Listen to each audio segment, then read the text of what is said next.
Alrighty, folks, it is time for round two of Grand Prix Elseworlds, the Eternal Tournament of 2025. Some big excitements before we get into the deck tech here.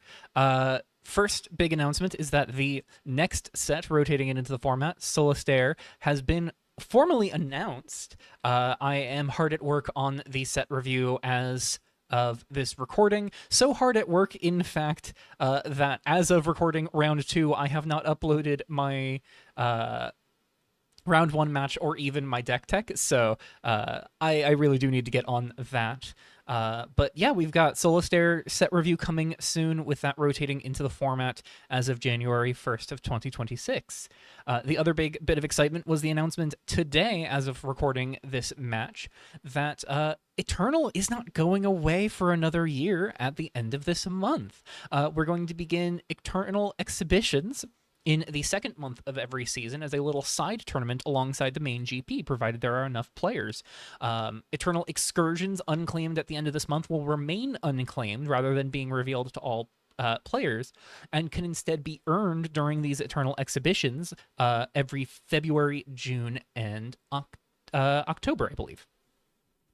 And you can promo a card from your deck if you go 4-0, I believe, 4 wins in the Eternal Exhibition. Much like you can promo a card from your deck when playing Curator's Cube every third month of the season. So another little side tournament, another little bit of fun to keep people going, keep people having fun with these fun variant formats, and a chance to play more Eternal is going to be a blast. Just to get folks thinking about it more throughout the year rather than it just kind of popping into existence every December. So with all of that out of the way, let's talk about our round two opponent and them playing one of the two cards that I am probably most well known for disliking. And I'll start with prefacing this. Most of what In Search of Peace does, I actually really like. I am a big fan of flicker and blink strategies. And I really like In Search of Peace for how it functions in most contexts. There's one particular interaction that fortunately only involves a single copy of a card in the main deck, though there are two more in the sideboard, that really does peeve me about this card, but I do recognize that the designer did not intend for it to work with super efficiently costed steel effects. Intended to work as like a cool little bonus interaction with higher cost threaten effect in limited. And that is super valid. But this was nerfed to no longer have this particular interaction, and then reverted when In Search of Peace rotated out of the format, and caused me a little bit of grief when I learned that the nerf got reverted, because it was my least favorite functionality of a card I otherwise actually do dearly enjoy. But at this point, like, my dislike of this card has been kind of played up to the same capacity that like my dislike for Chronicle of Extinction has been played up. And so I kind of lean into it, but I do like In Search of Peace, and I like most of what this deck is doing. So In Search of Peace is 1 a white and a blue for an enchantment, 3 mana, do nothing, except whenever you cast a spell, exile up to one other target permanent you control, return that card to the battlefield under your control at the beginning of the next end step. So anything that they have on board that is not an instant speed intended effect, and that is important for something we'll get to, they can continuously reuse it to the end step of their turn and my turn, by casting spells across turns and blinking them with blinking their permanents with In Search of Peace and repeating that enter trigger over and over and over again. The interaction I strongly dislike is, again, only a single copy in the main deck here. Is that In Search of Peace returns the permanent to your control at the beginning of the next end step, regardless of who originally controlled it or owns it. So no time to waste, which is 2 and a blue for a sorcery and costs 2 less to cast if it targets an artifact. Gains control of a non-land permanent until the end of your next turn. So that is 1 mana to steal an artifact, and then In Search of Peace can flicker it, and you keep it for good. Again, there are 2 in the sideboard as well. When Cyberus joined the format almost 2 years ago now, back in May of 2024, I was very excited to play Cyberus, and then I got exposed to the Jeskai In Search of Peace theft deck, and it completely killed my excitement for for playing that particular format. So much so that I didn't even catch wind of its nerfing until the Cliques of Nylon rotation was inbound, and by that point, obviously, that's when I started recording videos and tried to work up the excitement for Rev, having learned that In Search of Peace's theft crimes had been quenched. But In Search of Peace can now be used alongside theft to get theft effects again. We'll see how much that matters in this particular matchup. I can't honestly imagine that it's going to be super beneficial for them to cast No Time to Waste in this particular matchup, but it's possible that they entertain the idea. Beyond that, though, In Search of Peace is actually being used as a fair flicker engine. Flickering things like Kaleidoscape, single blue aura that enchants a land you control. You draw a card, choose a land type, and make the enchanted land the chosen land type in addition to its other types. So that is a blue cantrip that mana fixes and can repeatedly draw cards off of In Search of Peace later on in the game. They're also blinking Phoenix's Touch to make us discard a card, lose 1 life, and then they can sacrifice it to draw a card and lose 1 life. Or more importantly, this is just an actual win condition over time because this is functionally an Esper control deck using In Search of Peace and Phoenix's Touch to run us completely ragged out of resources and then just kill us with Death by 1,000 Cuts through Phoenix's Touch, enter triggers, just pinging us down. There's also Borrow, which is a really strong card out of this year. You can pay 3 mana for 2 1/1 black jellyfish, draw 2 cards and gain 2 life, but whenever this leaves the battlefield or runs, you sacrifice a creature, discard a card, and lose 1. As we saw earlier this year with its performance in the hands of Dr. Chipmunk, that leaves trigger is actually not that punishing if you are getting it as part of Flickering Borrow. So if you exile it with In Search of Peace, discard a card, sacrifice 1 of your 2 jellyfish, and lose 1 life, and then you get Borrow back, draw 2 more cards, make 2 more jellyfish, gain 2 more life back, you can really offset the pain that you're suffering from Borrow. And the benefit of Flickering Borrow is that not only can you set it to run 3 turns down the line, but when you flicker it, you can reset that progress towards actually having it punish you. So the more times you can flicker it, the more benefit you can yield, and the further off the running trigger can actually become, which is really strong. There's also 3 copies of Omen of Deception, not so good with In Search of Peace, but is still solid for just stack interaction. 2 mana flash quench that enters as a quench. So it's an enchantment that can kind of sit and play. You can blink it with some of the instant speed blinks that we'll get to in a moment. And then you can pay 2 and a blue and sacrifice it to scry 2. There is also 1 copy of Lucian's Trail here as a 2 black enchantment that exiles a creature or enchantment when it enters. And you can sacrifice another permanent to have it become a copy of the exiled card until end of turn. This could actually be really particularly devastating against us because what it allows them to do is pick off our Yaeji, then have Lucian's Trail become a copy of Yaeji by sacrificing 1 of their other enchantments, and then if they can cast 2 spells while Lucian's Trail is a copy of Yaeji, they can then get the enchantment they sacrificed back as a token copy. And that could be really particularly brutal. Now, fortunately, there are no additional copies of Lucian's Trail. It's just the 1 in the main, none in the sideboard. But that is something we have to be very keenly aware of. So that is the enchantment suite, 20 enchantments here in this particular deck. They've got 13 instants across 5 flicker spells and a whole bunch of removal and 2 cantrips. The flicker spells in question, there's 1 copy of Brief Stop as sort of the extra 5th copy. Just blink something you control and return it to the battlefield under its owner's control either immediately or at the beginning of the next end step, so you can kind of delay it in the face of board wipes. But this is only a single copy because the primary flicker is Redeploy, which just flickers any permanent you control, returns it to battlefield immediately, and you draw a card. So it is a cantripping flicker, which starts to stack up the value really hard, either when coupled with Borrows or Kaleidoscapes. Lucian's Trail, Omen of Deception can be flickered with any of these 5 flickers for actual real counterspell value. Phoenix's Touch can be flickered for more value, with Redeploy can be really good. And of course, any of these flickers will trigger In Search of Peace to flicker any of your other permanents as well.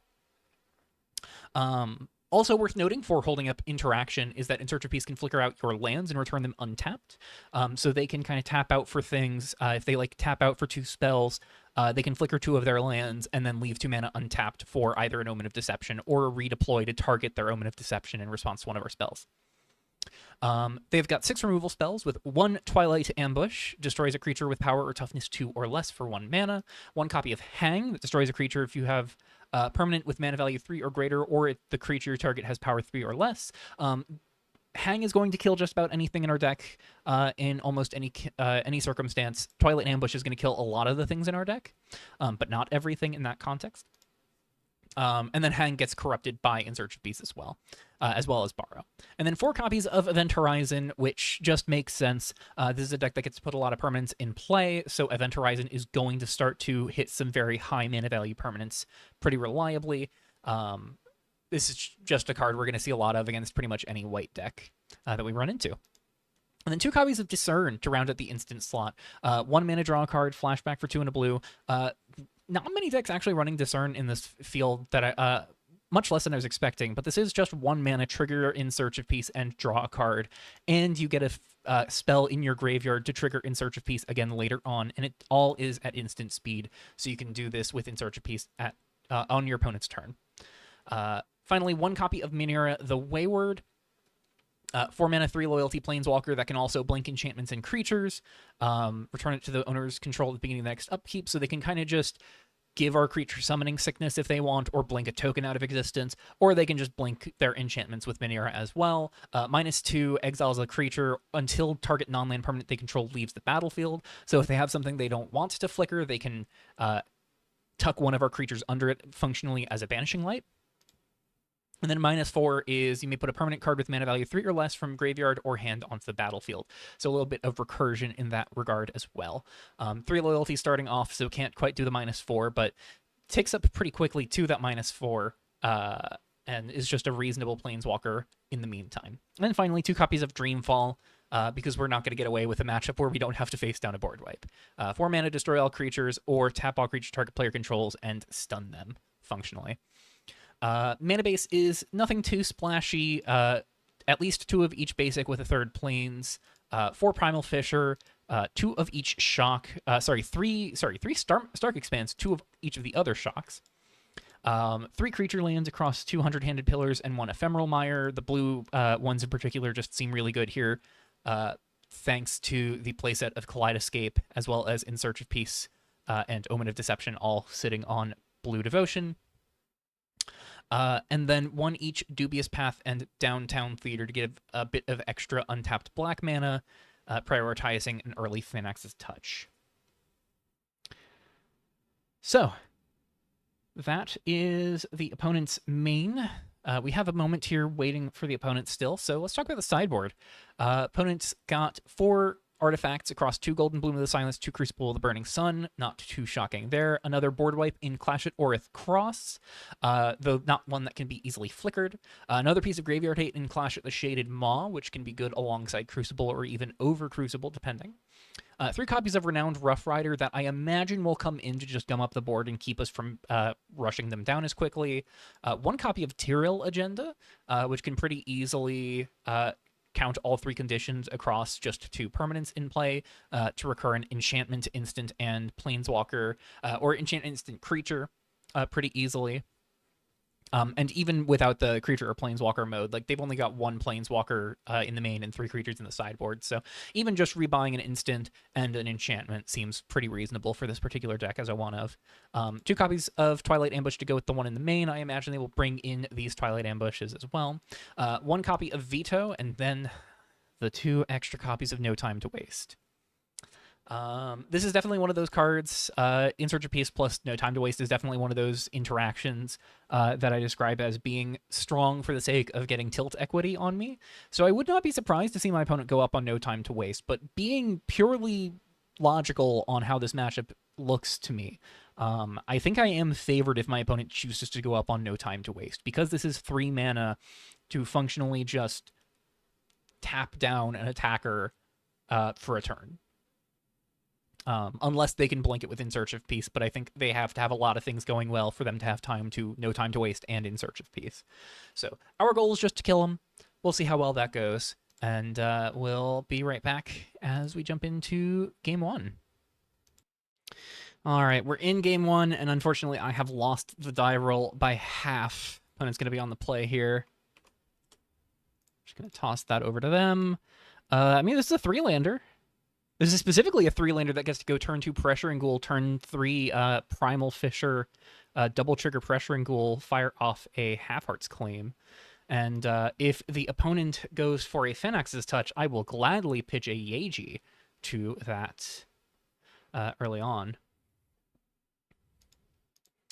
So let's see how this goes. Opponent is thinking about their choices. I'm going to hang on this Keep 7 until they have confirmed what they're doing. Generally, when I want to play, I try to be quick as I can with resolving Keep or Mulligan, just because I know players usually just lock it in. But I try to operate, when in GPs, I try to operate on the general procedure of hang on and let active player resolve mulligans first. Turn 1, Discern. So that is going to get some value set up in their graveyard. Let's pop their graveyard out just to track that. So we don't forget. You'll draw. Exorcist of Errors is the draw. Well, we'll just go ahead and play Swamp and pass. No Ignited Soul on turn 1, unfortunately, but we make do.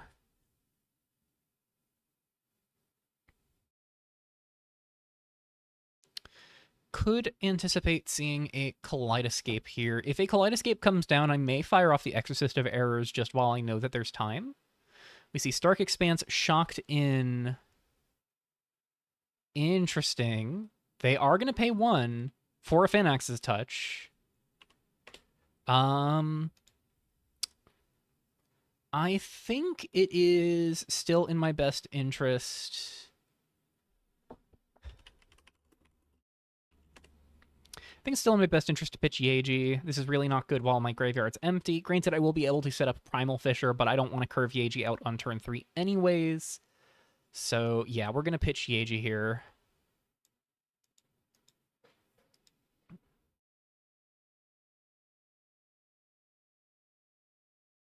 And take 1. Alrighty. See if they've got a Kaleidoscape. No Kaleidoscape. Interesting. I do wonder if they were meant to hold that Discern and do so on my turn. But we'll see how this game pans out overall. Plains is the draw here. That's our 4th land for Revolt at the Palace. I think I like going for Exorcist here, just kind of keeping them off kilter. It also makes the Pressure and Ghoul triggers next turn a little more impactful. And means we're swinging in for 2 more damage next turn compared to 1 additional damage this turn. So let's Exorcist them, see what they're working with.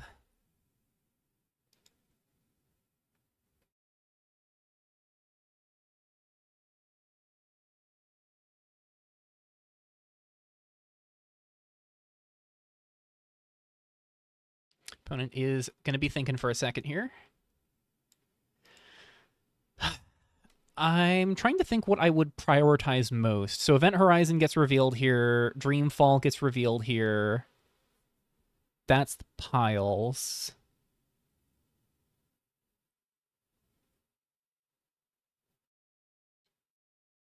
Huh.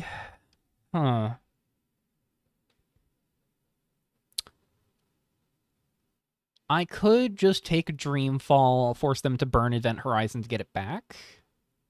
It's unfortunate to know that they've got Dreamfall locked in. But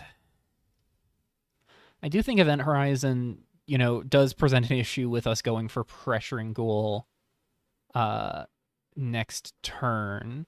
So if we go take Dreamfall here, they have to Event Horizon to get back Dreamfall. Otherwise, you know, next turn they take their turn. We play Pressure and Ghoul, double landfall trigger. They're just happy to take 5 and then Dreamfall our board on their turn 4. So I'll take Dreamfall.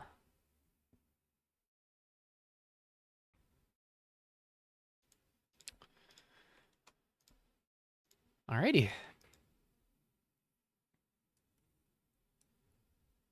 Could be an argument for us holding Pressure and Ghoul. You know, just Event Horizon doesn't kill Exorcist at the moment. No reason to fire off until it does. Could have Borrow here to kind of pad their hand. Could have just been hiding Borrow from the Exorcist, but at that point, they just either fire off the Event Horizon off of a like 1-mana permanent, or they just wait and Dreamfall when they have the chance. So we'll see what happens here. Plains gets played. Is it In Search of Peace? It is In Search of Peace. Whew, there is now a consideration here that we could fire off Half Heart's Claim and just clear In Search of Peace while there is a moment of rest. That is very tempting. We untap, we draw. That is our 5th land. Okay. Interesting.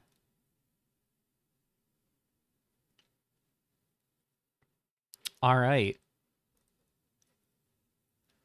1 card known in the Event Horizon. If we accept giving them back Dreamfall, we know 2 of the cards in their hand. We clear In Search of Peace. But we are kind of just in an awkward spot on board. We know they have burn... we know they have board wipes. So I don't know how crazy I am about that long term. But we can go Pressuring Ghoul the following turn. If they have something they try to tap out for, we can go Pressuring Ghoul the following turn and Half Heart's Claim tee up Yaeji. Potentially, if we have a 2-drop that we find, we can then also follow up with that 2-drop and then get a Yaeji trigger as well. Something to consider, something to think about.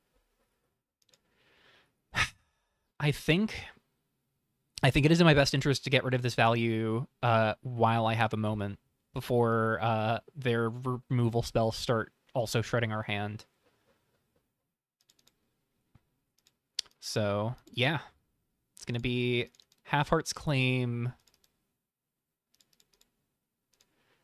I'm not crazy about this. I'd rather sacrifice something that's a little more foddery than Exorcist of Errors, but wanted to see if I'd get them to commit to Event Horizon, but just couldn't quite. And unfortunately here, that means this Exorcist is going to be not long for this world.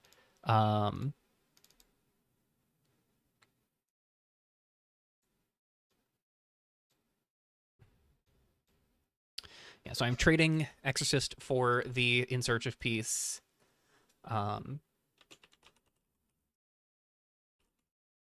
Destroy mode used. So now I just have the recursion mode available to me. I went for the Swamp over the Primal Fissure here just because this is like a reasonable thing to play out on later turns where I don't necessarily need the mana. Actually, this might have been a mistake not playing the Primal Fissure. Yeah, because now I either have to have a 1-drop to follow up Pressuring Ghoul with to get a Yaeji trigger, or I play this on 5 and can't Revolt the Palace on curve. Opponent shocks in. That is not a shock. That is a tap land.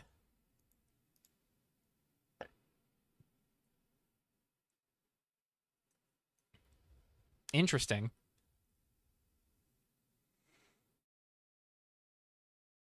Yeah. Could be important.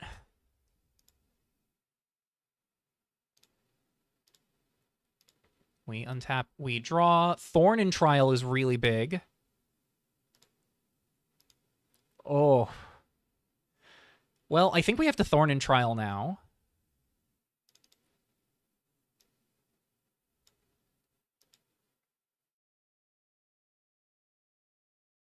Do we? No, I think we hold the Thorn in Trial for a later turn.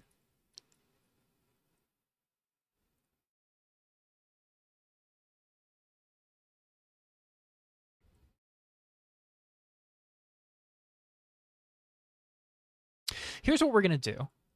I'm going to play Pressuring Ghoul. I'm going to go to combat without the land drop. See if they fire off Event Horizon.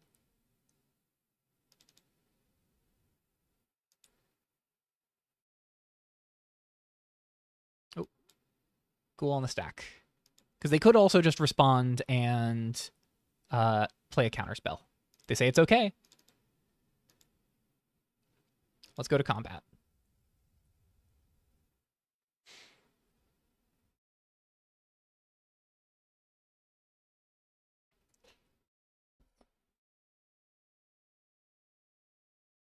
Yeah, they're gonna go ahead and event Horizon. Oh, they're gonna hang Pressuring Ghoul.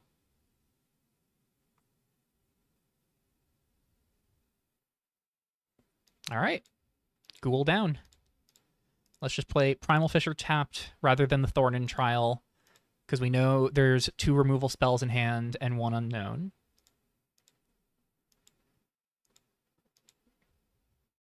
And them thinking on the stack makes me think that it is no 5th land, and they're sitting on Omen of Deception, Event Horizon, and Dreamfall. Single white mana.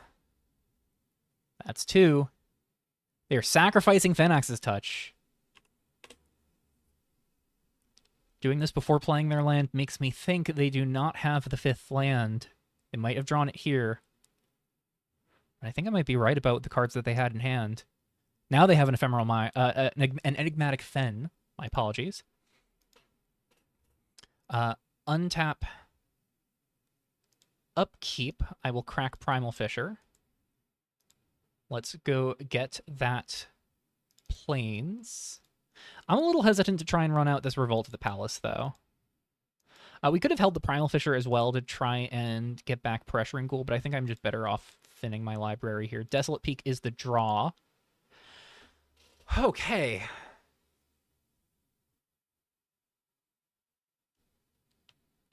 Well, no double spell here means no Yaeji get back Primal Fissure. We could play extra land drop into Yaeji here. Or so, yeah, we could play land drop for turn into Pressuring Ghoul here. We could also swinging with Pressuring Ghoul, also let Pops or Half Hearts claim. We could get back the Exorcist of Errors. I think if we do that line, we're sending the Pressuring Ghoul at Thorn and Trial. I think I like that. We can't get fully hard countered for a 2-mana spell here because they've got 2 mana up.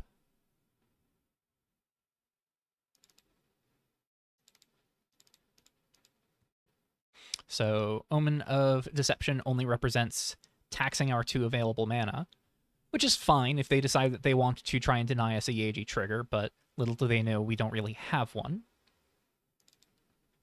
I'm going to target Pressuring Ghoul.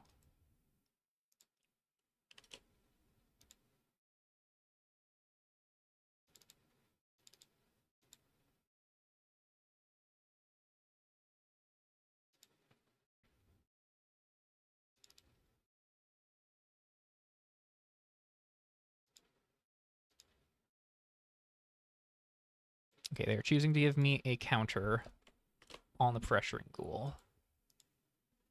I may take this opportunity to clear Thorn and Trial. Or not clear Thorn and Trial, but chip some damage away at Thorn and Trial.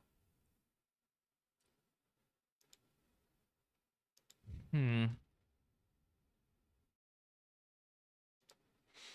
to start of combat. Okay, they are going to Event Horizon the Pressuring Ghoul here.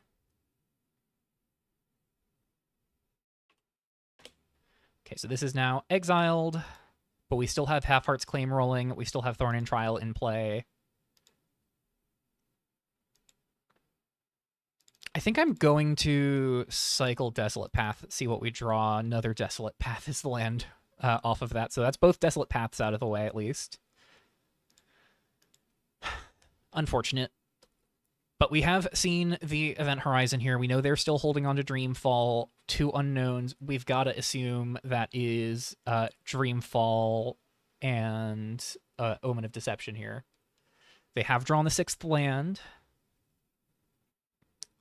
It's not beyond the realm of reason that they go fire off Ephemeral Mire here, but Oh, Kaleidoscape is one of the cards in hand on their planes.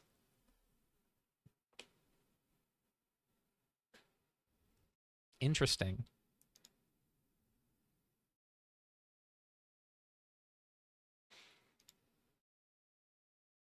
They have chosen to make their planes into a tundra. Understood. Paying 1, 2, 3. Another In Search of Peace. Borrow is online here.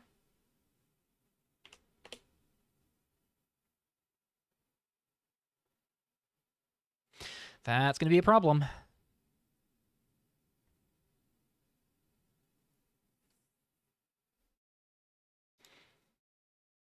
So they gain 2, draw 2, make 2 jellyfish. They put it on Program C, of course.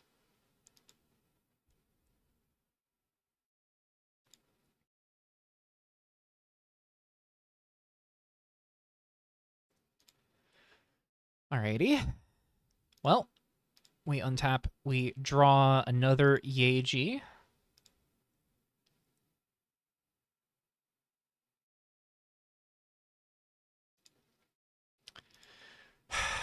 So we chose not to pull the trigger last turn. Obviously, we got Event Horizoned. If we continue to hold the line, what does that get us? What does it get us to just not run out Revolt at the Palace here? We've seen one Event Horizon. Oh, whoops. Yeah, this is already visible. We've seen one Event Horizon. We've seen the one and only copy of Hang. We haven't seen an Omen of Deception yet. There are 4 cards in hand. 3 Omens in deck, I believe. So slim odds of them actually having one. I think at a certain point we do just have to make them have it.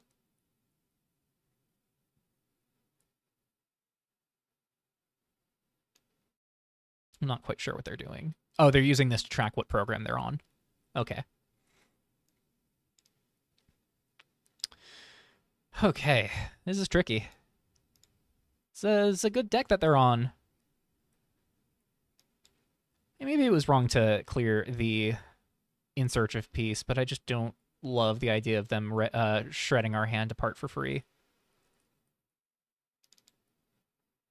I think we're pulling the trigger. If they have it, they have it.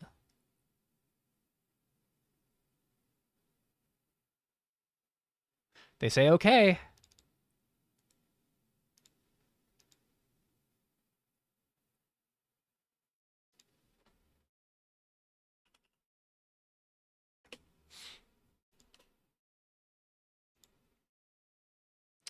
Alrighty, top 6. Land, Ignited Soul, Exorcist, Melon. That seems like an Exorcist line here. So rest, go to bottom of library in a random order. Exorcist trigger.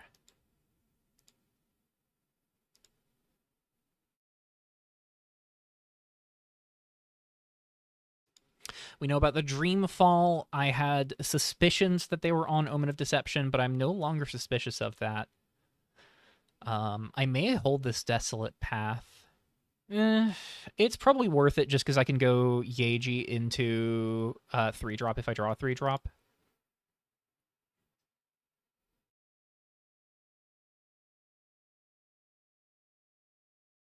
They present Dreamfall Event Horizon. Interesting.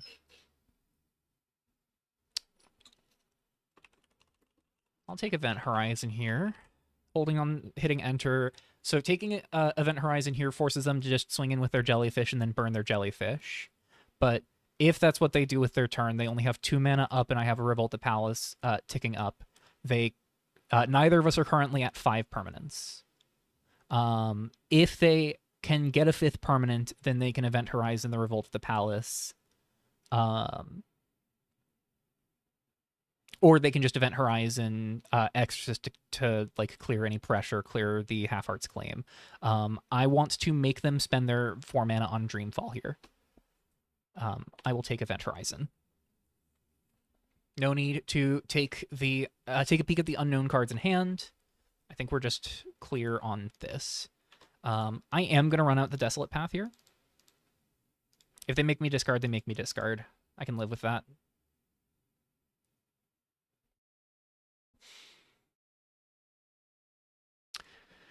Okay, so Dreamfall is a known in hand. There are 3 other cards that we don't know in their hand, and then of course Event Horizon is hiding under Exorcist here.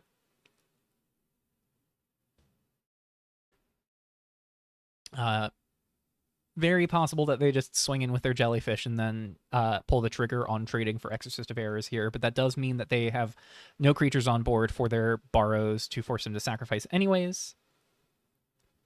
And at the moment, the Jellyfish do not represent a meaningful amount of pressure comparable to Exorcist of Errors, because I deal 2 to them, they deal 2 to me. I'm at the higher life total. It is a winning race for me.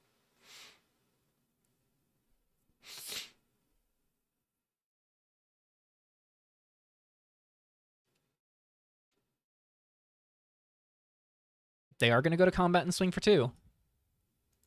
I'll take 2. This might be a Dreamfall line. I'm very happy if this is a Dreamfall play. Especially if Revolt hits another Ghoul, then I can fire off the Half Heart's Claim trigger. Or force them to burn a 3rd Event Horizon they're hiding in their hand. Or I guess no, they'd be burning the Event Horizon we know about, because they'd be Dreamfalling and just clearing the Exorcist. Whew, this is tense.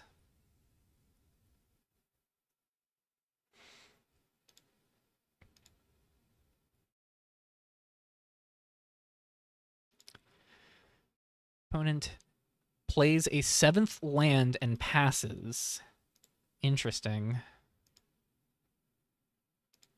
We'll untap, draw, main 1. Voidmist Prodigy is pretty good here. Revolt at the Palace trigger.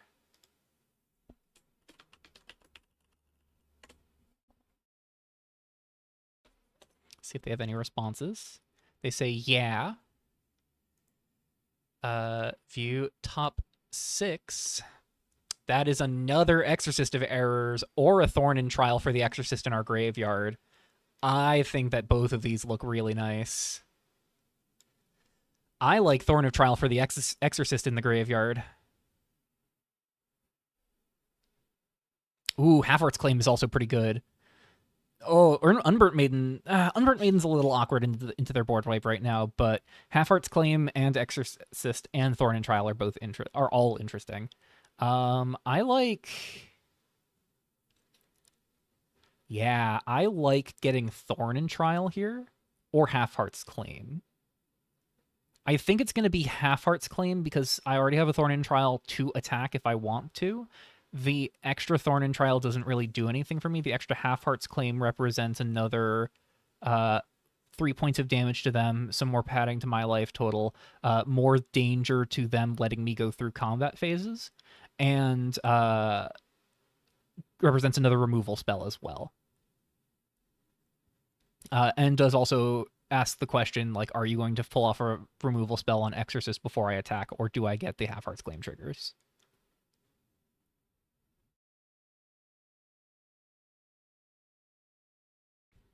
The downside to Half Heart's Claim now over Thorn and Trial is that I get it back on combat, whereas Thorn and Trial, I just get the Revolt of the Palace trigger immediately. So I am going to Thorn and Trial, actually.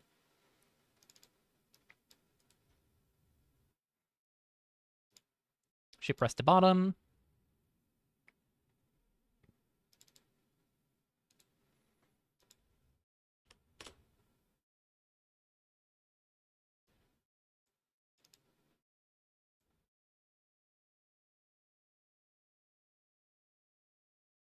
They're only showing the Dreamfall. I mean, what could they have in hand that I'm like that deeply worried about? Famous last words, of course, but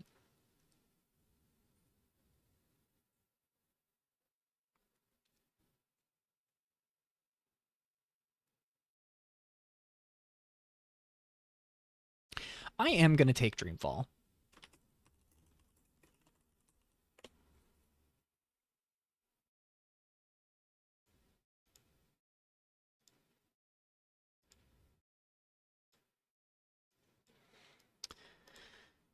And I'm thinking about playing Yaeji before combat. Just because, like, if they remove Yaeji now.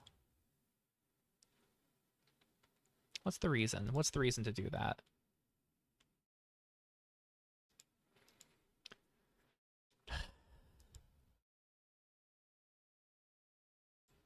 This is tricky. So I'm definitely incentivized to... No, there is no reason to play Yaeji first main here.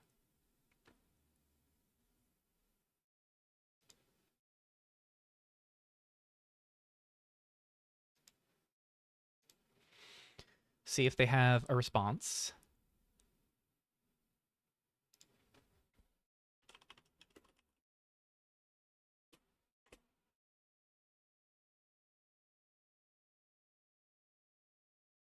I think I just push damage at them, not at Thorn and Trial right now.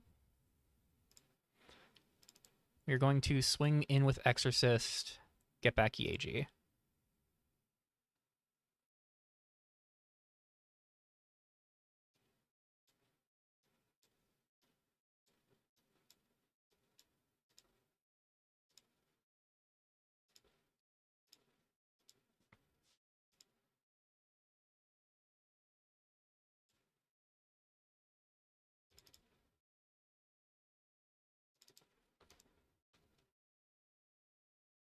I almost wonder if we even bother with casting spells here. Because we've got a Yaeji in play, we've got 3 creatures in play, Revolt of the Palace threatens to do a lot of damage next turn. And we've got 2 removal spells hiding on our board, so unless they have the second Dreamfall, they're going to be in a bit of a pickle, unless they want to burn removal on Exorcist and then Dreamfall 2 creatures. I think we hang out. We've got the board. Save our spells to rebuild our board with Yaeji.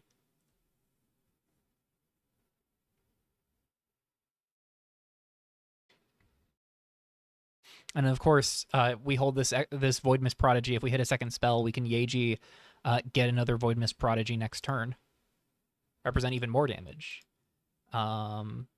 This is very good reason for them to want to hold back these jellyfish to block, because they can block Yaeji, Exorcist, and only take 4 on combat next turn. Because we do have Double Strike.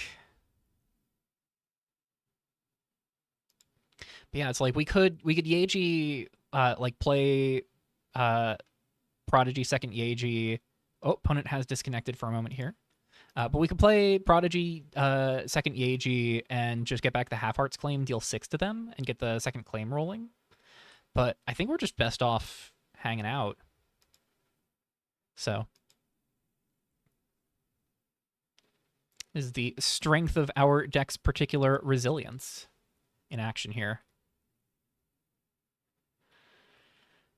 I do think we're in another matchup where Unburnt Maiden looks really awkward, unfortunately, because of the degree to which their removal really just checks scaling threats like that. I've begun to think that maybe Unburnt Maiden might have just been a mistake. I do like things that it contributes to the conversation. That is an In Search of piece. Hoo boy. Yep. In Search of Peace does not represent any immediate concerns, but any spell in their hand does let them start blinking this Borrow.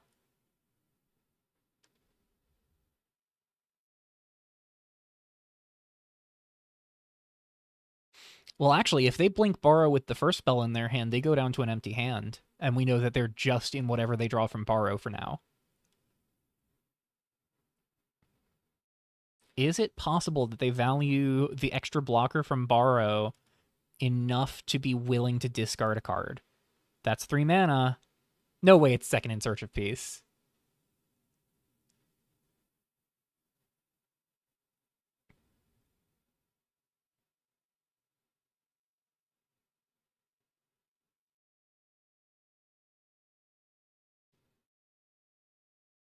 No time to waste. You have got to be kidding. Oh, I am going to go insane. The one of No Time to Waste is here, and they're going to get to steal something with In Search of Peace permanently. They are taking Yaeji. Okay. I am going I am going to Yaeji, Void Mist Prodigy, uh no sacrifice, and Half Heart's claim back uh just for the sake of letting Half Heart's claim kill In Search of Peace now.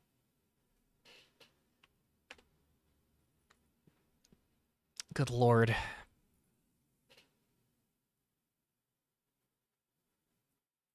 What did they discard? Primal Fisher.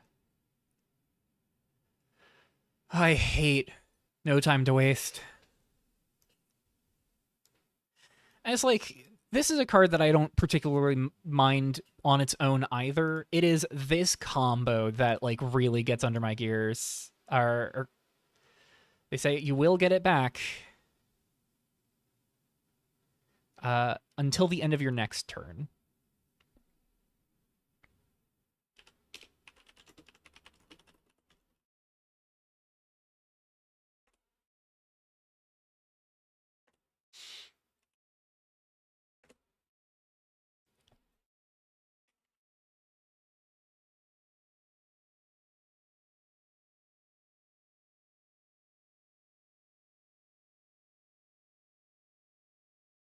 My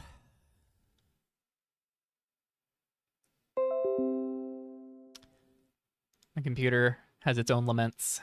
So they get back Borrow, they draw 2, they gain 2, they make 2 jellyfish.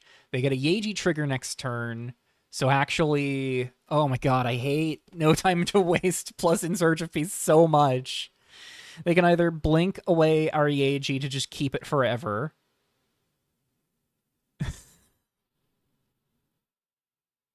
I hate everything that's happening here.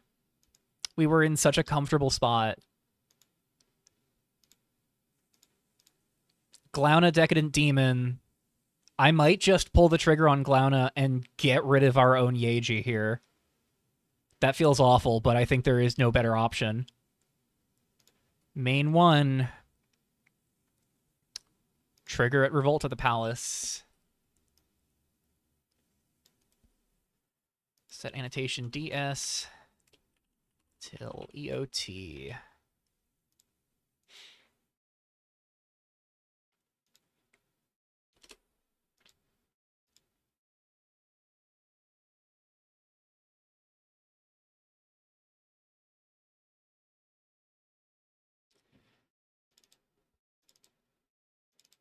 We're going to play Yaeji Resplendent Idol. 1, 2, 3. Glauna Decadent Demon.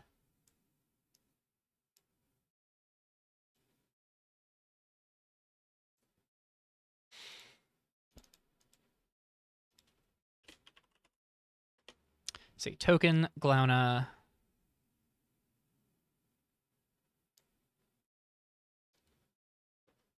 I'm not getting Half Heart's Claim here just because right now I want to prioritize getting this board.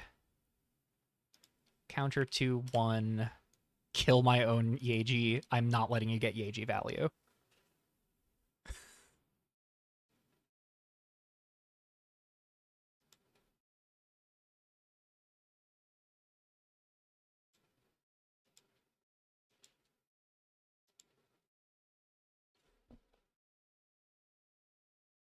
Alrighty.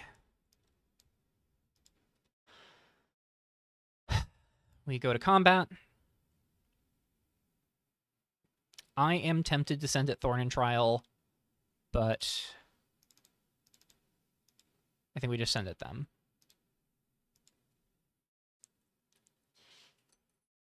Because we do have to kill them still. They're going to block. Triple block. Interesting.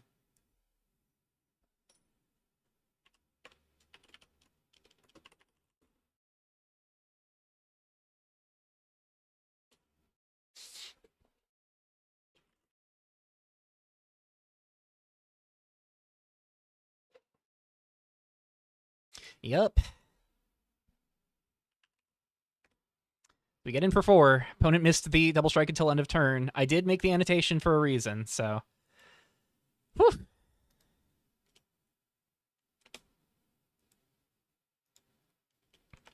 We got a little lucky there. That is Glauna safe. No indulgence, unfortunately, on Glauna, but that's fine as well. Yeah, they wanted their Dreamfall back. That's interesting.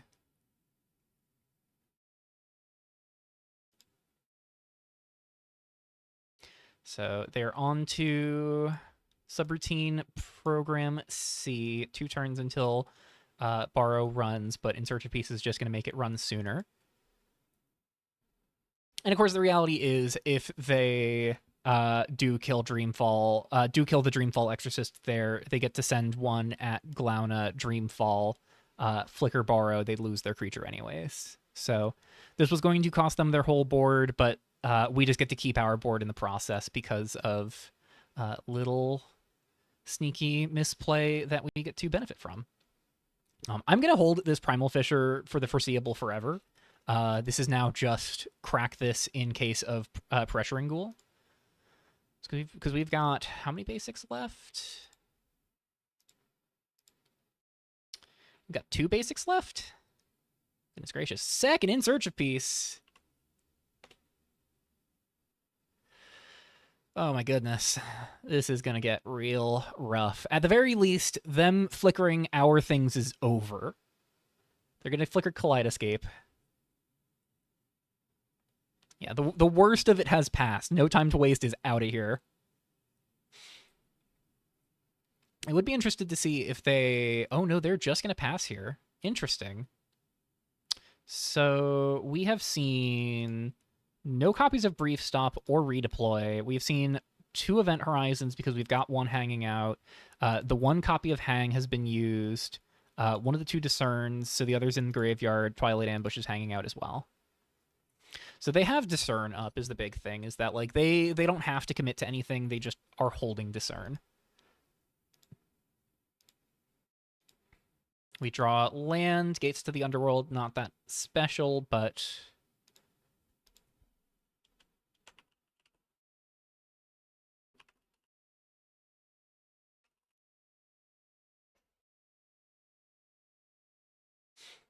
Let's see what they feel like doing. They feel like letting us revolt. Top 6. Void Mist, Melon, Ignited Soul. I mean, Melon at this point is really unimportant. I mean, Melon can protect from black, let us attack in unfettered, but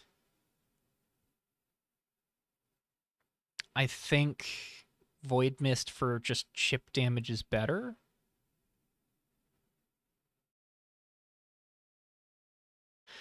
So that's 3, 4, 5, 6, 7, 8.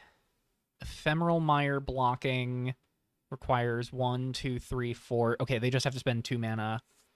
They just have to spend 1 mana on Ephemeral Mire, so they can hold up Ephemeral Mire as a blocker.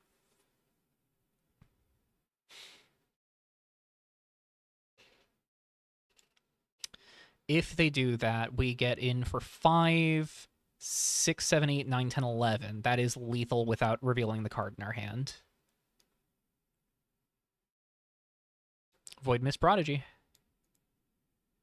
Move to bottom of library.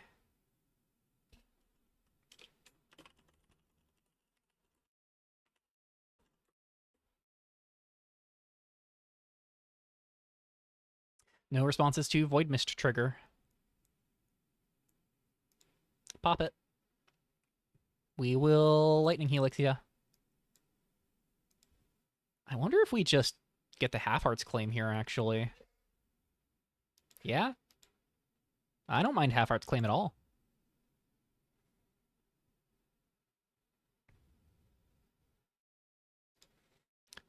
Go to combat.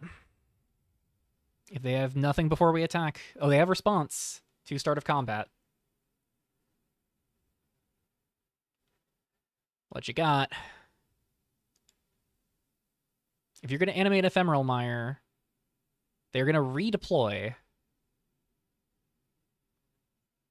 Interesting. Redeploy Borrow. Flicker, Kaleidoscape, no other flickers. So they no longer can block with Ephemeral Mire here. So yeah, that is all the more reason to go for Half-Heart's Claim, because they're trying to set up long-term value. So they take one, discard Omen of Deception. A little too late there.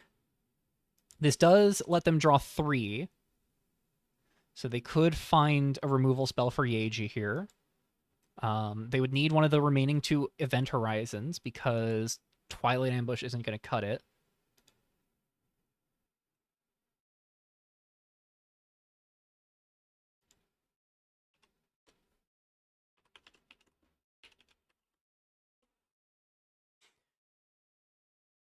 Alrighty. Good to attack. We go to combat. Oh, whoops, hold on. Trigger targeting Half-Heart's Claim.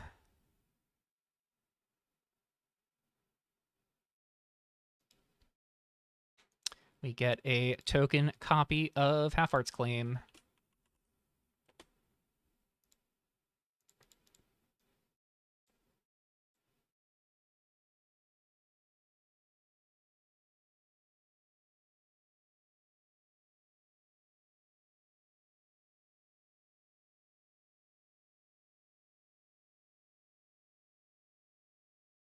And now they're in a bit of a pickle because unless they redeploy Borrow, In Search of Peace flickering out Borrow is going to kill them. So they want to soak up 3 off Yaeji, 2 off of Exorcist, go to 4. We're just going to hang on the Glauna trigger as well, by the way.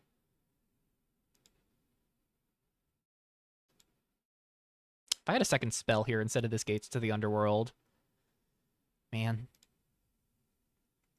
They say losing value, but interesting. Redeploy. Okay.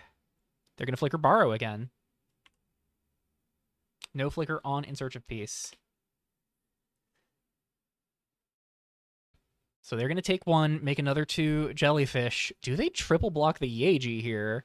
Actually, wait, if they triple block anything, they die. Because they're going to take 4. Oh, wait, no, because they're...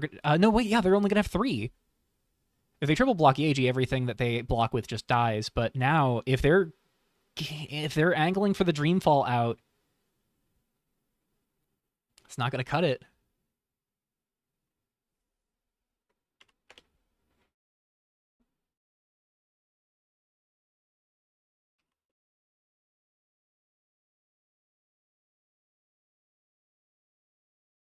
Alrighty.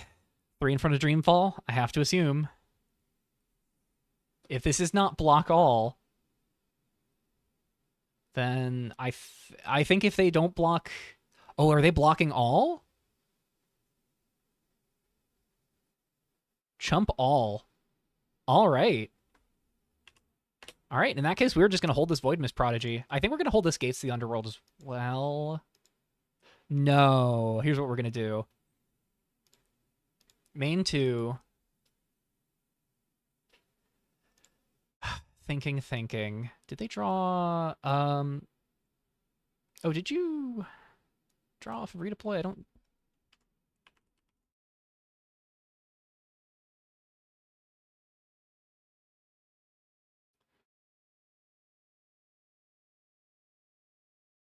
Just making sure that they got their card. Not that I want my opponent to have a huge advantage here, but they should have an extra card in hand, I believe.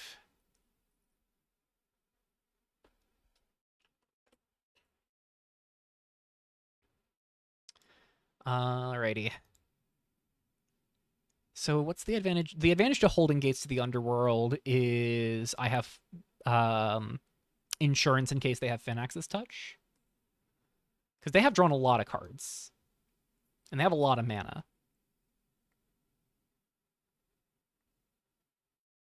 The advantage to just running it out is that I have lethal setup. I think I'm going to go ahead, run out the Void Mist Prodigy.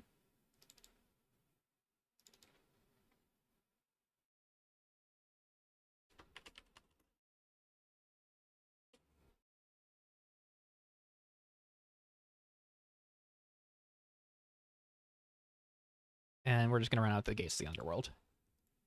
Empty-handed. Phoenix's Touch no longer does anything to us. They are going to be at a full grip on their turn, but...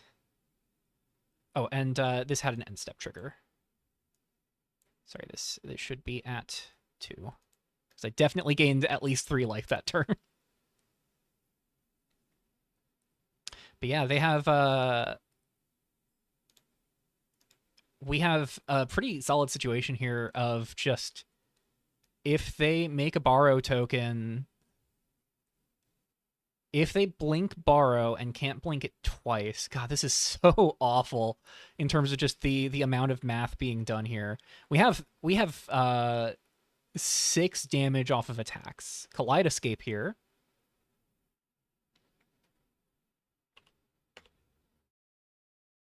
They say flicker both.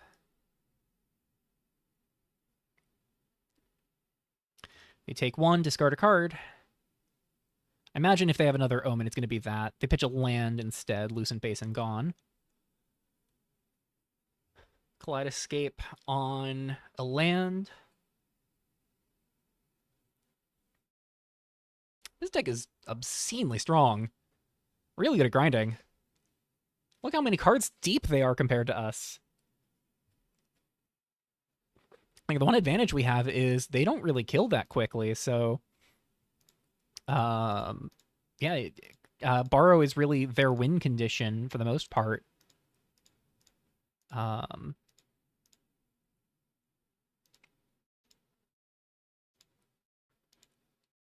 feel like if they had a Manira, they would have played Manira the Wayward here, but they did not.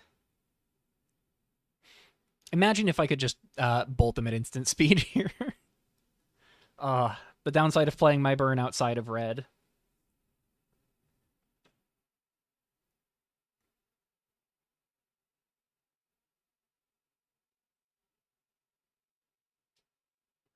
They tap 3. 4. Is this the Dreamfall? The dreaded Dreamfall? It is the Manira the Wayward. I wonder if they drew it off the Kaleidoscape here.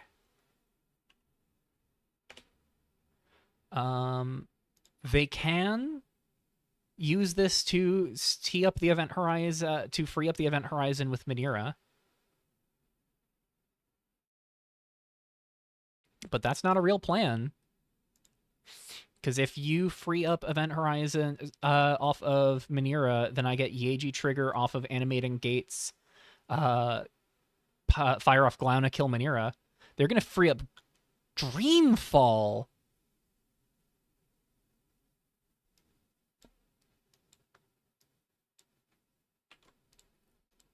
Interesting. I think with 2 mana up, you free up the thing you know you can cast here. So that's very curious. But yeah, no, I think they are just out of this now.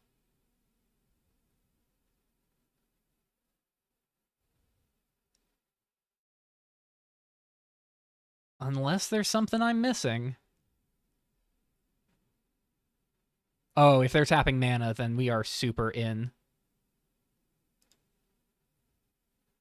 Phoenix's Touch. I think you flicker Manira at the very least, reset her trigger. Oh, okay, flicker, no flicker for 1, flicker Manira with the other, yeah. Okay. All good.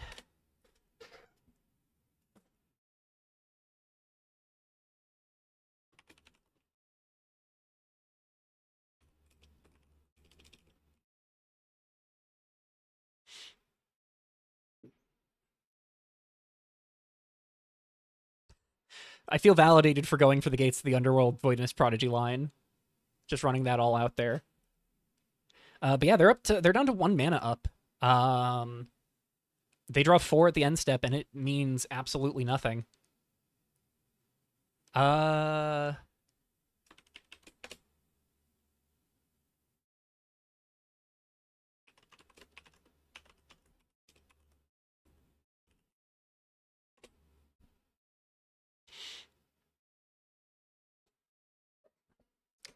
yeah, you've been hiding all of your other cards over here. You've already used Manira once. You're not freeing up another removal spell. This card's ridiculous, but it's not that ridiculous.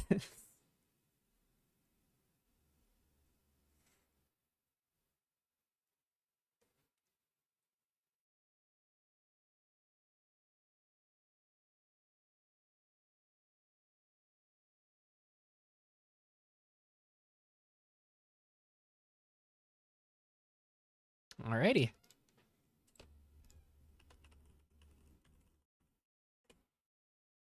Yep. They're going to draw 4, gain 2, make 2 tokens, but at no point. Oh, they did have another land here. How did I miss them having an untapped land? Oh, they played it literally just now. Wait, did they?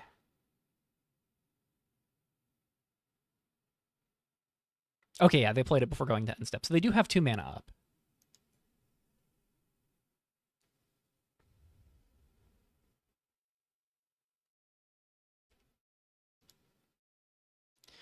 Untap. Draw. There's the 3rd Yaeji. Revolt. Trigger. Yeah, you do. It's before cleanup.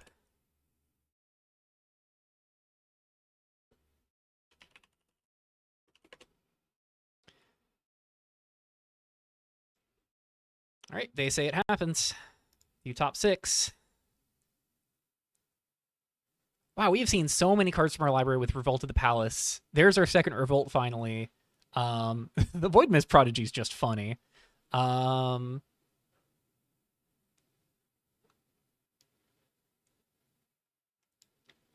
of amazed we have not seen the second Pressuring Ghoul.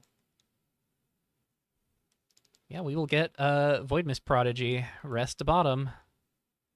Exorcist is really unimportant at this point. They say they're thinking in response to Void Mist.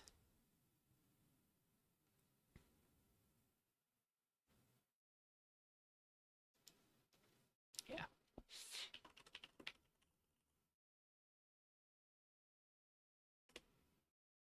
They're going to Twilight Ambush. Exorcist of Errors. They only have 1 mana up.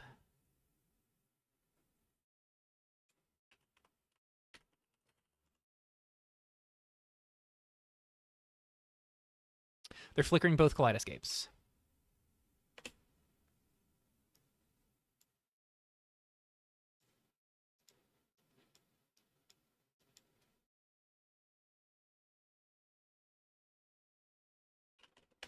Yeah.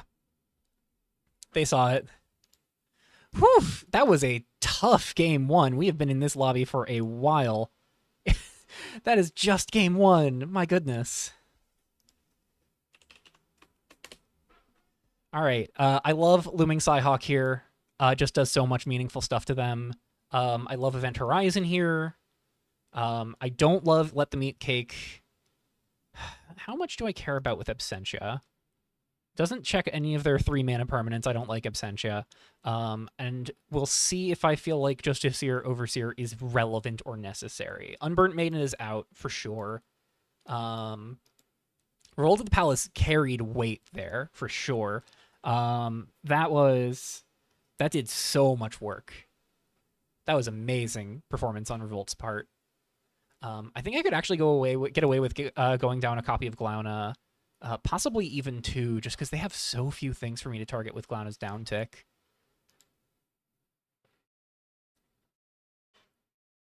Is it possible we go down to just 1 Glauna? feels a little crazy. We're going to go down to 2 Glaunas, 2 Melons, just because Melon doesn't do a ton either when it's not like our turn 1 play. And even then, they can just kill Melon, so it's not going to carry a ton of weight long term. Could be an argument for just dropping 2 Melons, dropping the last Glauna, getting the Justiciars in here.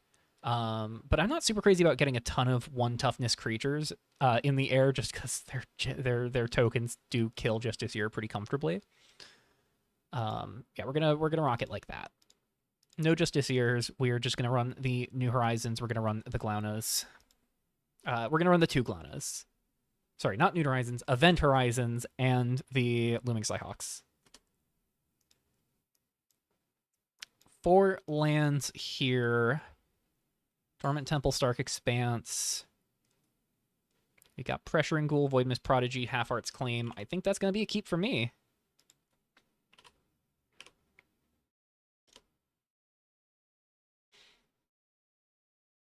If they hit us with a discard effect, I am very happy to just pitch Dormant Temple here. That is going to be a discard effect. Glad I kind of already knew what was going on.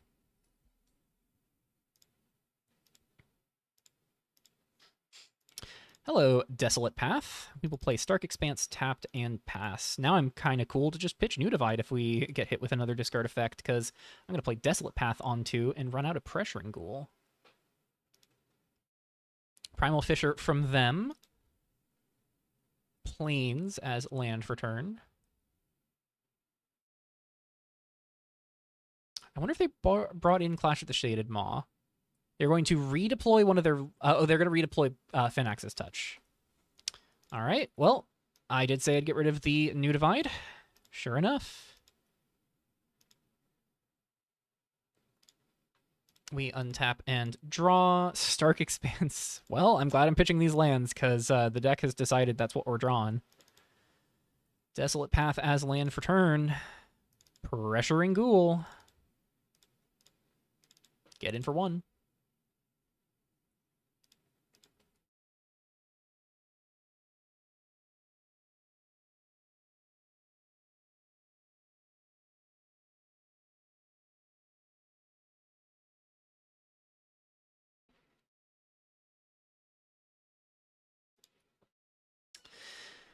It was actually kind of a relief to see them play Redeploy and not hold up Interaction. So that was good for us. Ephemeral Mire and pass.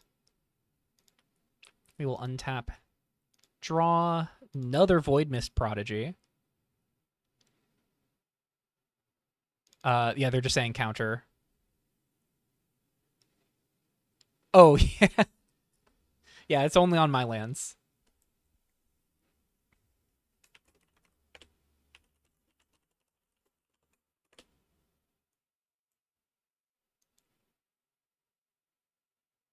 Yeah.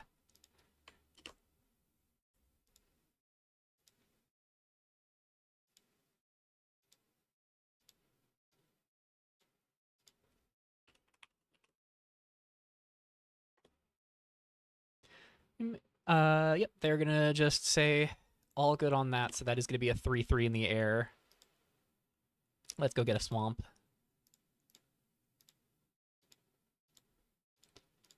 Punch in for 3.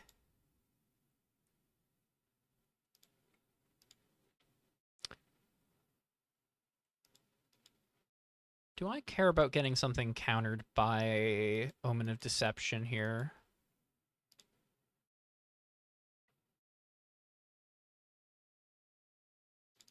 Because, like, they very deliberately didn't go for it the previous turn, so if they have it, they're holding it up just now.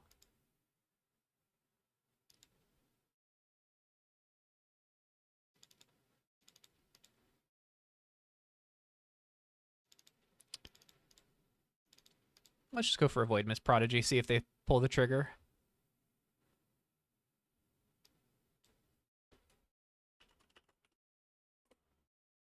Do they Event Horizon here?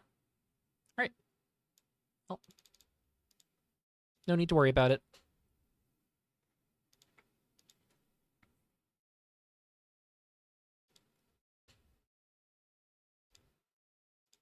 Well, next landfall trigger puts a Pressure and Ghoul out of range of their one copy of Hang.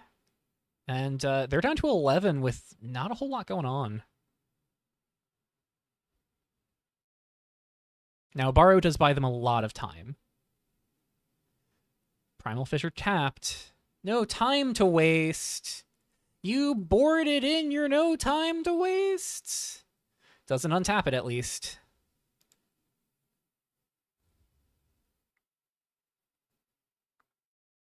Man, that's rude.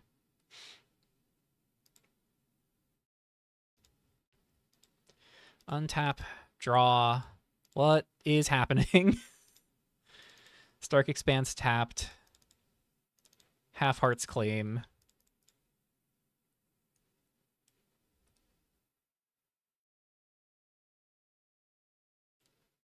And we just pass. Now, if they have specifically... Very curious they went for Primal Fissure after Pressure and Ghoul here as well. Or after taking Pressure and Ghoul.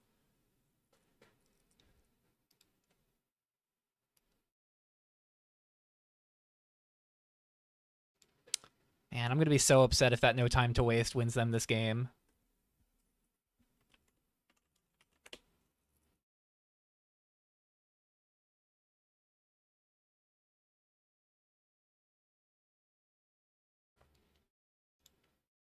They can now flicker this with any of their flickers and just reset its counters, at least.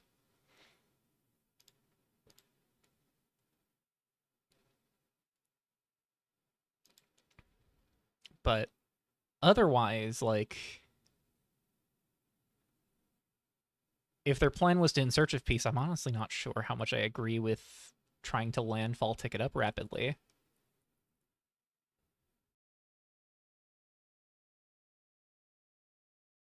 They are going to swing.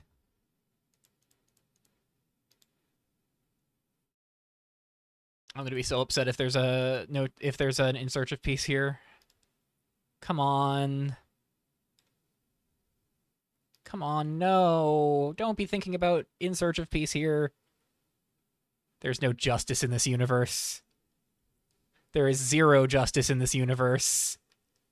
Zero justice in all of existence.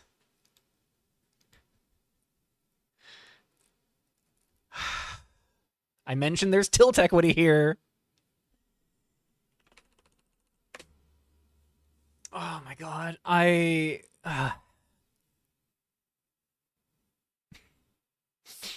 wish this had not been reverted. Because it's like, this card can be used for very good things without it stealing things. It doesn't need to steal things. I understand that there are other cards that are also the problem here, but, like, it's also kind of the problem here. Oh my god, I'm gonna go insane. Looming Psyhawk is the draw. I mean, yeah. They missed a land drop at least.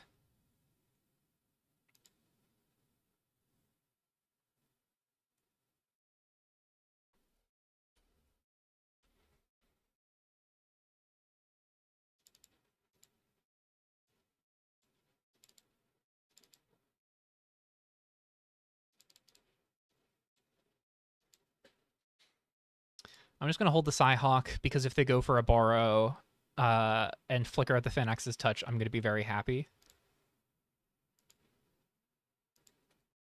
Granted, this does let me play into Omen of Deception, but I think I just need to hedge my bets on that regard.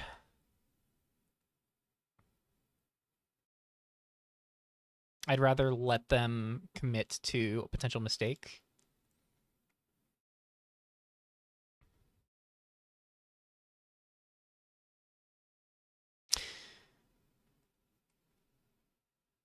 Trying to remember if they had specified where they'd put the Kaleidoscape.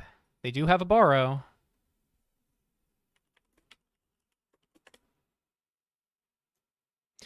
Are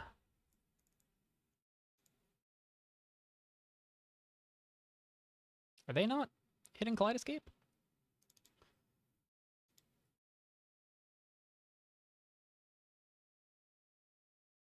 Yeah, they are hitting Kaleidoscape.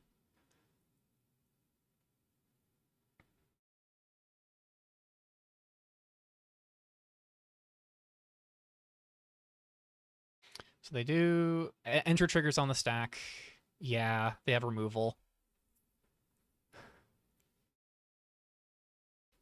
Man, I hate In Search of Peace plus No Time to Waste so much. Yep.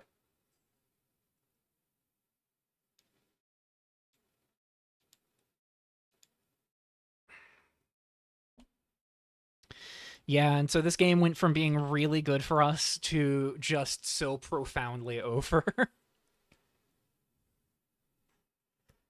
Oh my god, if they hadn't had specifically In Search of Peace, No Time to Waste, I think we would have been able to stabilize pretty quickly. What are you giving me this for? It's not mine. Not anymore.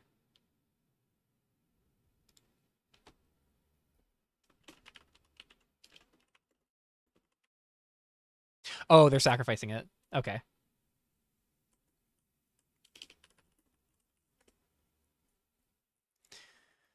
Well, this sucks. They draw 5, make 4/1/1s, gain 4 life. This is just over.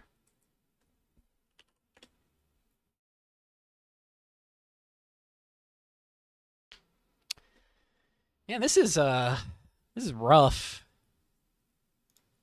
I'm gonna be honest. This is not. I said at the start. I said in the deck tech. I do like In Search of Peace. I think what's happening here in theory is really cool.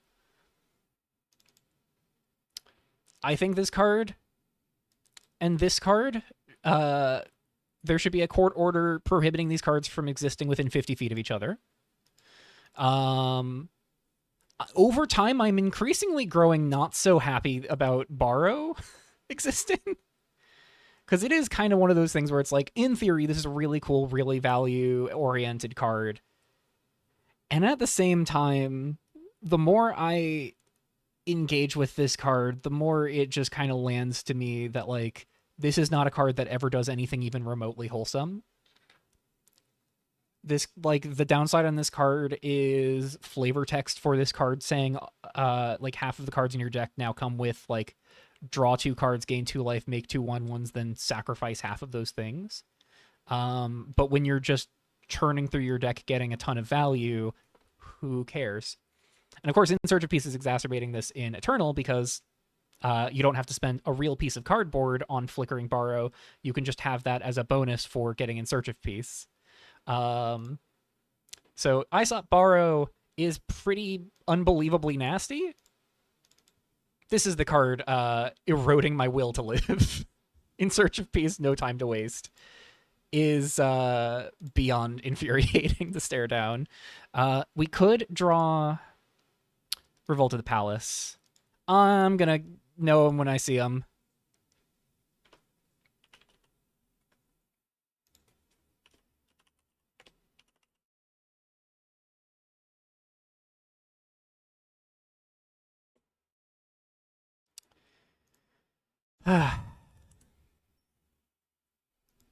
That sucks.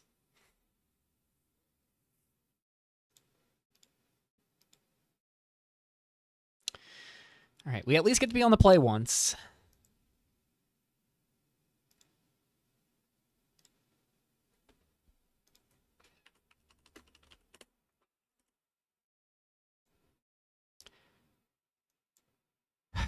Land, land, land. Ghoul, Prodigy, Exorcist. I mean, that'll work. We've got Glauna here. So worst case scenario, we can Glauna whatever they steal with no time to waste because I see that they have decided to indulge in their monstrous side. We'll see where it gets us.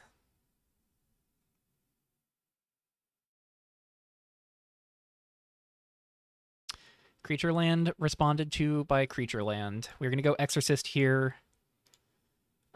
Just see what they're cooking with. That is a revolt.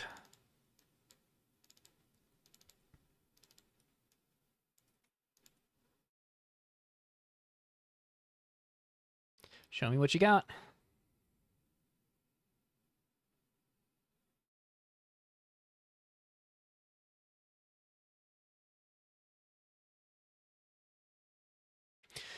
Revealing double borrow and In Search of Peace. I hate that. I hate that a lot. And an Event Horizon. So they could be mind gaming me, trying to make me think that the thing in their hand is really valuable. But, like, nah, the things that are valuable are on the stack. If they have a no time to waste, this is going to be awful anyways.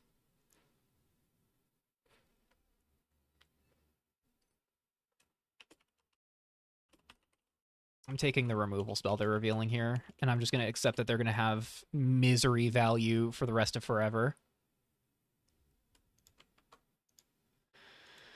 Okay. This is going to suck. We're going to have to fight through so much value, but we're going to make it happen. We could grind them out once. We can do it again. This is going to be a stupidly long video. Yep, Swamp tells me they're possibly holding up that particular counterspell. Let's see if they've got it. Counterspell? Discern. Interesting. So they could be holding up Twilight Ambush now. Primal Fissure.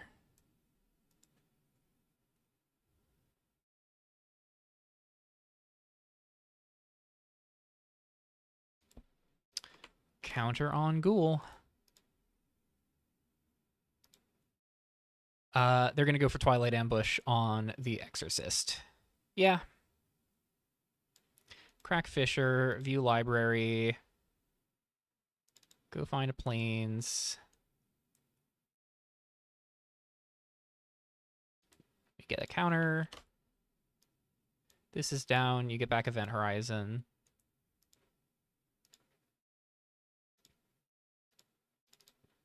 We swing 3. And we pass. No time to waste is going to tilt me out of the face of existence. So naturally,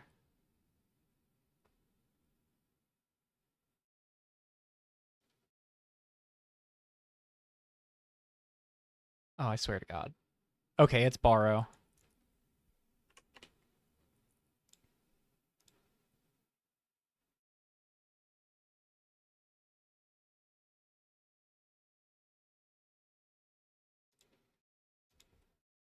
Okay.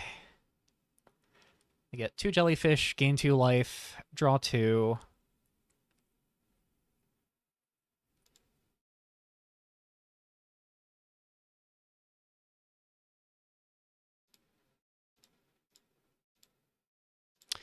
Well, that is our 5th land for Revolt at the Palace.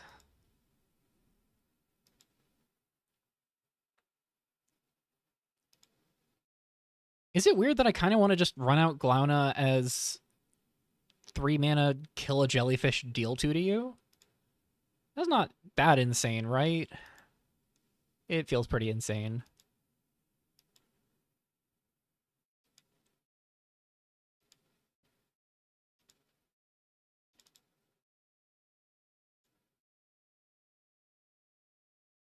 They say always counters.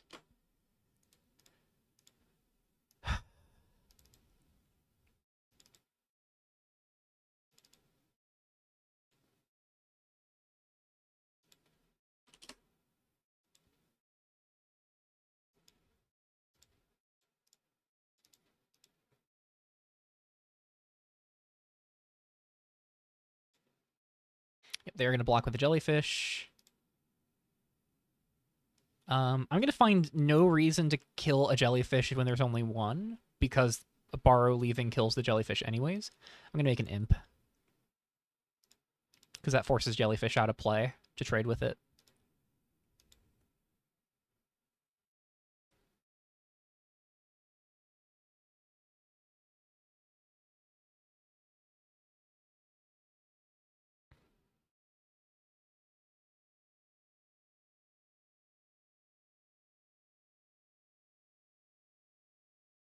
The hope here is that Revolt of the Palace hits Half Heart's Claim,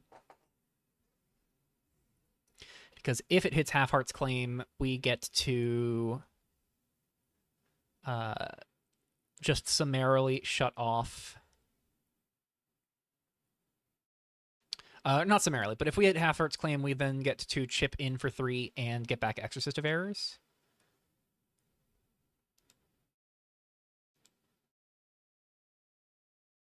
Actually, if we hit Half Heart's Claim, I'm trading this imp for removal. I am going to go insane. I hate this card so much.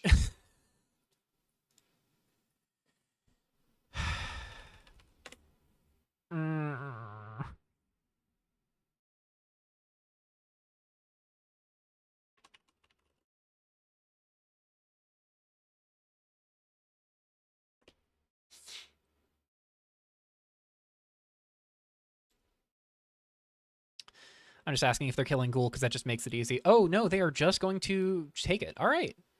Yeah, because they can just save it for next turn. They make a blocker. That's fine. That's whatever, because it's not actually a blocker. So they make an imp.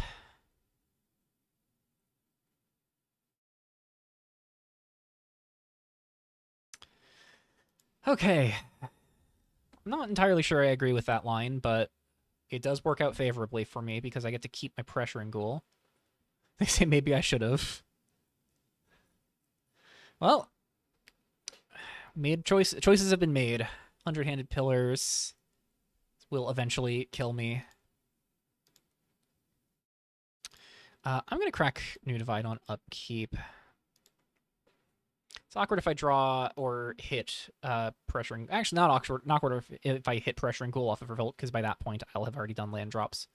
They said always counters, so I'm just going to go on a whim and assume that that is remaining the case. I draw for turn. Thorn and Trial would have been a nice one to hit Exorcist as well.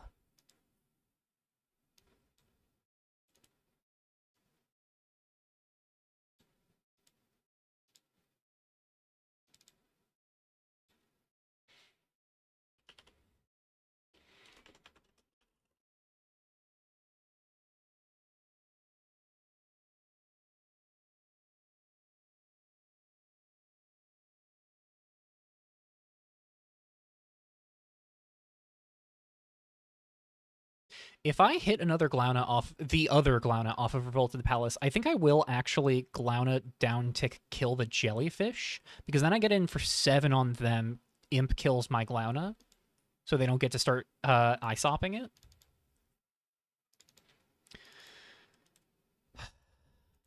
Let's find something good. That is not a Glauna. That is Yaeji versus Psyhawk. 2 Yaeji, 2 Psyhawk, Expanse, and Melon.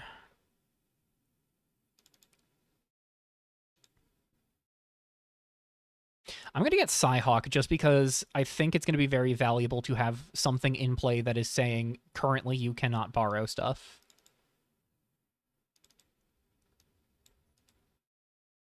Move to bottom of library in a random order.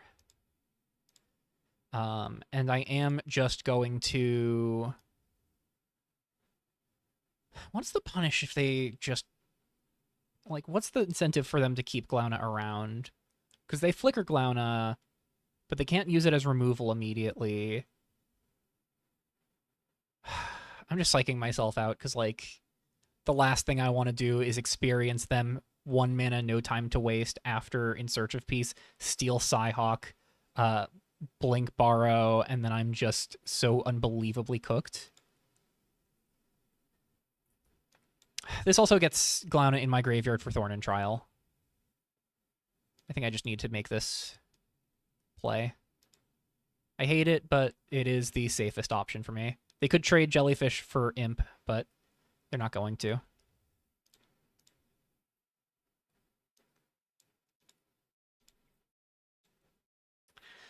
The upside here is that they do need to answer the Psyhawk before Borrow and the next Borrow in their hand and Aesop start producing an insane amount of board presence. But unfortunately, this is a deck that is built around just jamming a bunch of removal, so Psyhawk is not long for this world. And in fact, again, it is an artifact, so no time to waste gets to steal it for 1 mana, and then we can't make tokens instead of they can't make tokens. They have Island here. Paying 3 mana, presumably for In Search of Peace.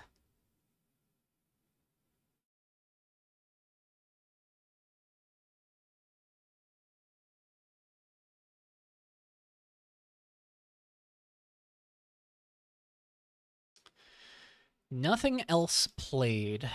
Interesting.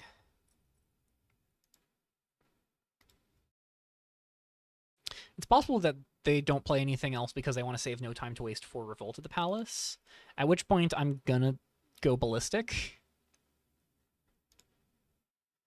We draw, Revolt trigger.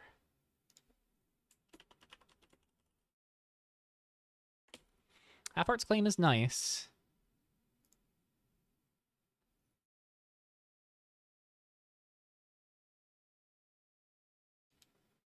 View top 6. What the hell? Well, there's the rest of our Void Mist prodigies. Good lord.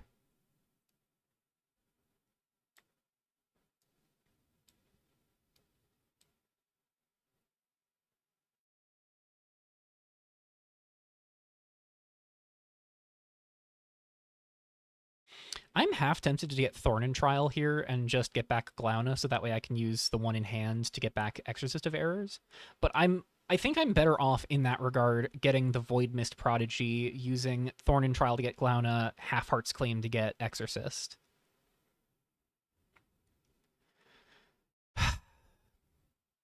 No, getting Exorcist just doesn't matter here. But I think I do still play the Half-Heart's Claim. I'm just going to pop the Imp to clear In Search of Peace.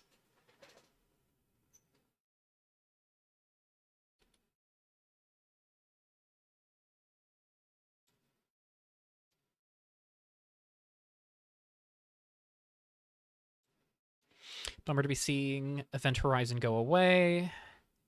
Let's go to bottom.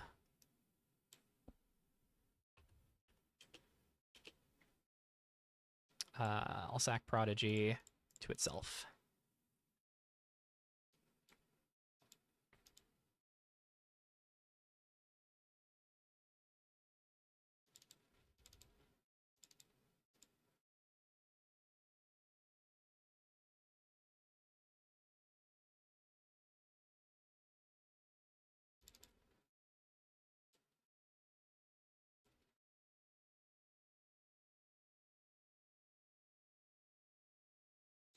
All right, they say its trigger resolves.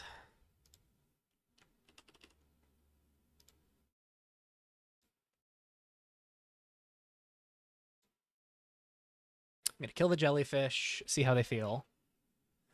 They might respond to just pop it with the borrow trigger on In Search of Peace, but I would assume that would be a removal spell targeting Psyhawk to do so.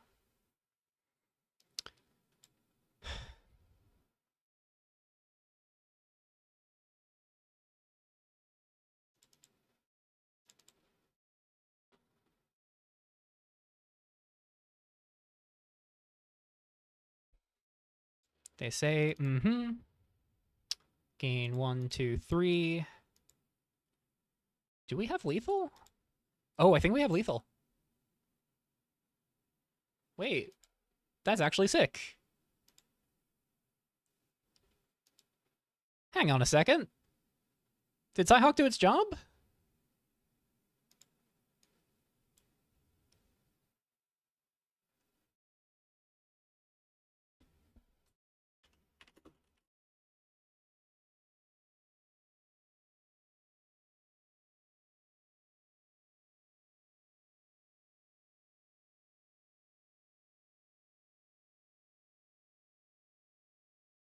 They say good to go to attacks when you like. I am sweating bullets here, but I think... Is it still worth it to use Half-Heart's Claim and kill In Search of Peace?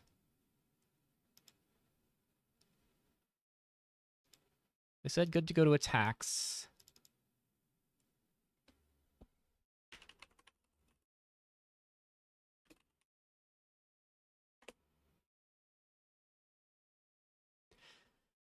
Prodigy pushes more damage. Exorcist just doesn't stop what they could have in hand. But does that matter?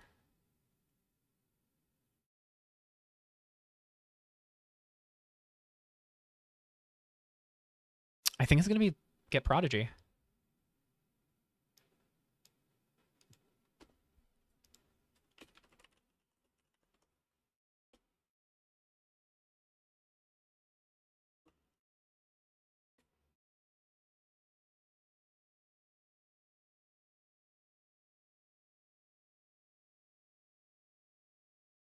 Yeah, they do have responses. Event Horizon. But this is going to be Horizon used on the Pressuring Ghoul instead of Psyhawk here.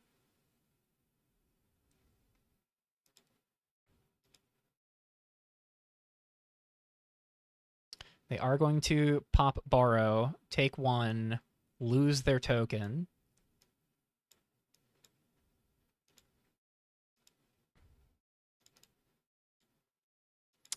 Man. Even with Psyhawk in play, I feel like the tokens are just a secondary benefit of Borrow. The draw is so good.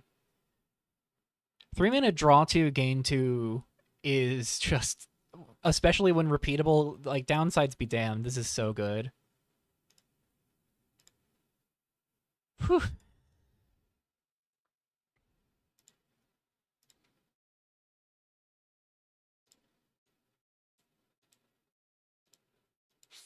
Bright side here is that they only have 5 mana available to them. They're going to have 6 here, but they will not have any tokens to block with. Downside is that Revolt of the Palace trigger is not going to put a permanent in play, but depending on what they prioritize, I do have Animate Gates to the Underworld online, because I've got 6 mana value even without the Psyhawk. So if they spend all of their mana clearing Psyhawk, this is a lethal attacker. It's a lethal attacker, and I've got Prodigy Glauna to clear the way. Glauna to clear the way, Prodigy to just chip some additional damage over the top, rather.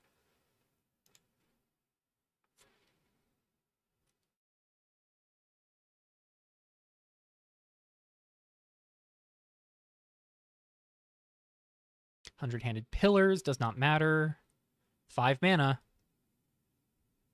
Clash at Orith Cross. Flicker Borrow again. Destroy all creatures. You lose 1, gain 2, go to 6.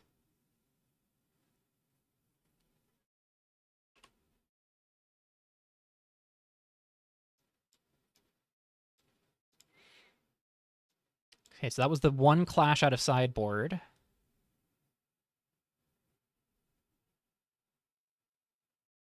Man, this is really tense. I really want some justice.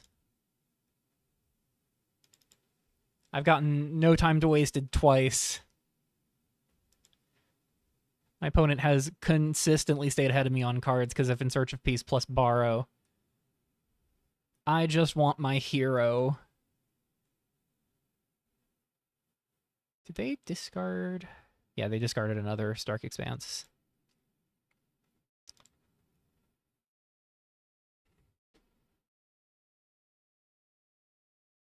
So Borrow comes back.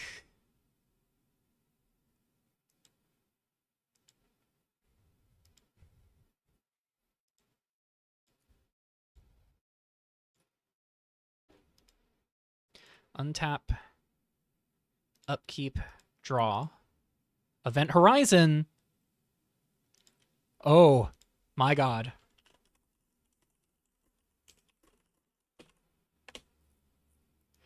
A revolt trigger on the stack. Animate gates to the underworld.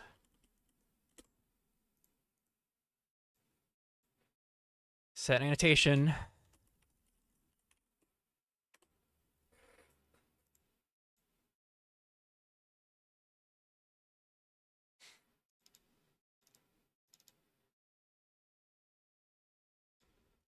The sideboard event horizon off the top. I think we just got there. I think we have gotten vengeance for the thefts. Discard a card, lose one, discard, lose your borrow, lose a jellyfish. Pitches an enigmatic fen. Clear the last blocker. Holy cow. Revolted the Palace. Granted, Revolt was not the kill there, but it was the thing that started putting relevant permanents in play. My goodness. This is what I was hoping this card could do in Standard. Wow, wow, wow. That is a tense 3-game match there. Apologies for such a long video, y'all, but this was a match to be certain.